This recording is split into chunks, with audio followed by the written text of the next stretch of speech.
আপনারা জানেন ইতিমধ্যে যে 2,48,320 জনের আমরা এনুমারেশন ফর্ম দিয়ে দিয়েছিলাম এবং তারপরে 3210 জনের আনম্যাপিং হয়েছিল এই আমাদের 30 গোয়ালপুকুর কনস্টিটিউয়েন্সিতে, অ্যাসেম্বলি কনস্টিটিউয়েন্সিতে। তারপরে তাদের হিয়ারিং যথারীতি হচ্ছিল। তার মধ্যে আমরা এখন 85,000 লজিক্যাল ডিসক্রিপেন্সি পেয়েছি। মানে এরা কিন্তু ম্যাপড, এই লোকগুলো কিন্তু অলরেডি ম্যাপড হয়ে গেছে। মানে এদের হয় বাবা মা বা ঠাকুরদা ঠাকুমা বা দাদু দিদা দিয়ে এদেরকে কিন্তু অলরেডি ম্যাপিং হয়ে গেছে, কিন্তু এদের ডকুমেন্টে কিছু এনুমারেশন ফর্মে কিছু টেকনিক্যাল কিছু পেয়েছে ইসিআই, তারপর সেটা কিন্তু লজিক্যাল ডিসক্রিপেন্সি হিসেবে এসছে। এখন এদের আবার হিয়ারিং হবে। আমরা হিয়ারিং নোটিশ ছাড়া শুরু করেছি।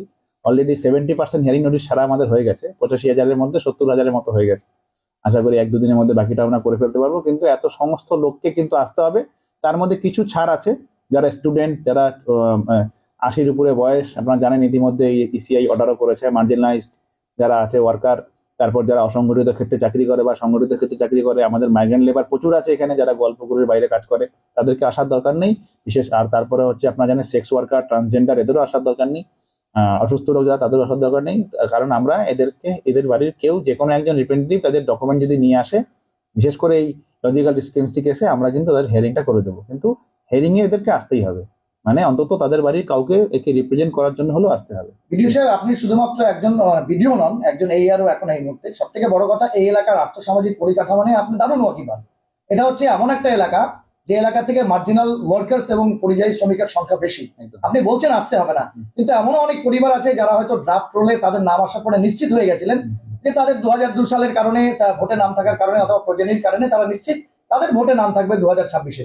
কিন্তু তারপরে 85,000 একটা ব্লকে, এরকম ঘটনা তো সব ব্লকেই। কতটা কাম্বারসাম জব হবে আপনাদের জন্য, এইভাবে সামলাবেন? আমাদের পুরো জেলাতে প্রায় 6.5 লাখের মতো এসছে, 9টা এসি মিলে। আমাদের ব্লক সম্ভবত দ্বিতীয় বৃহত্তম লজিক্যাল ডিসক্রিপেন্সি এই জেলাতে। চোপড়া কনস্টিটিউয়েন্সি 1 নম্বরে আছে, 95,000-এর মতো তার আছে। কিন্তু আমাদের করতে হবে এই কাজটা, কারণ না করলে পরে এদের একটা মানে ডিসপোজাল করতে পারছি। নোটিশ না করলে ডিসপোজালটা হবে না, ওকে ওই লোকটাকে রিলিফ দেওয়া যাবে না। এটাই হচ্ছে ব্যাপার। লজিক্যাল ডিসক্রিপেন্সি তো আর আমরা করছি না, ওটা হয়েছে, ইসিআই ওটা কোনোভাবে ধরেছে। এখন সেটাকে কিন্তু আমাদেরকে ওই হিয়ারিং করেই করতে হবে। হ্যাঁ, লোকের একটা হ্যারাসমেন্ট হবে, কিছু করার নেই, কারণ ওই 3210 যখন আনম্যাপ ছিল সেক্ষেত্রেও করতে হয়েছে।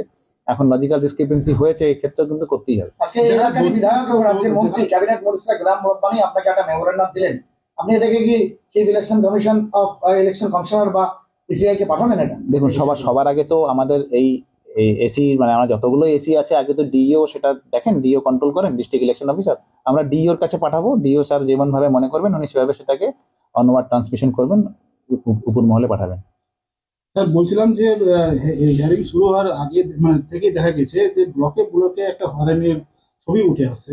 আপনি গোয়ালপুকুর বলেন বা ইসলামপুর বলেন বা আমাদের উত্তর দিনাজপুর জেলা ব্লকে, এই মানে যে হয়রানিটা, এই হয়রানিটা আপনারা কিভাবে কিছু হয়রানি লোকের হয়েছিল। আপনারা জানেন গোয়াগাঁও 1, গোয়াগাঁও 2 এই দুটো জিপি আমাদের এই ব্লকের হেডকোয়ার্টার থেকে অনেকটাই দূরে, অন্তত 25 কিলোমিটার দূরে। যাতায়াত 50 কিলোমিটার। একটা লোক যদি যাতায়াত করে তার সে পক্ষে মানে সেই একটা মানে খুব ব্যয় সাপেক্ষ হয়ে যায়। আমরা কিন্তু সেক্ষেত্রে 4টে নতুন আরো সেন্টার যেখানে হিয়ারিং হবে প্রপোজ করেছি। যেমন ধরমপুর 1-2-র জন্য ধরমপুর হাই স্কুল, গোয়াগাঁও 1-2-র জন্য গোয়াগাঁও হাই স্কুল, এরকম করে আমরা শোলপাড়া হাই স্কুল নিয়েছি, শাহপুরেও শাহপুর হাই এপিএস স্কুল নিয়েছি। আমরা পাঞ্জিপাড়া এলা বক্স হাই স্কুলের নামও প্রপোজ করেছি, আজকেই পাঠিয়েছি আমরা। আমরা কিন্তু নতুন 6টা, 2টো পেয়ে গেছি অলরেডি, আরো 4টা স্কুলের নাম আমরা প্রপোজ করছি, সেগুলো পেয়ে যাই। সেখানকার লোকের কিন্তু এখানে আসতে হচ্ছে না, তারা কিন্তু ওখানে হিয়ারিংটা করে নিজের কাজটা আরামসে করে নিতে পারবে। বললাম যে 3,000 বা 3500 লোকের আপনার ডিসক্রিপেন্সি এর আগে পেয়েছিলেন আনম্যাপিং এর ক্ষেত্রে, এবার প্রায় সংখ্যাটা 85,000, প্রায় 30 টাইমস। ভোগান্তি হবে না মানুষের, কি মনে করছে? প্রথম কথা হচ্ছে, দেখুন এখন মানে যে অর্ডার গুলো ইসিআই করেছে সেইগুলো তো আমাদেরকে মানতেই হচ্ছে, কারণ এটা একটা সিস্টেম ওরিয়েন্টেড কাজ আর পুরোটাই সিস্টেমেটিক। মানে কোনো একটা লিঙ্ক আপনি ব্রেক করে কোথাও তার পরবর্তীতে স্টেজে যেতে পারছেন না। এখন পুরাটাই যখন করতে হবে, আর কিছু করণীয় নেই, আমাদেরকে নোটিশ করে এটা করতেই হচ্ছে। Thank you.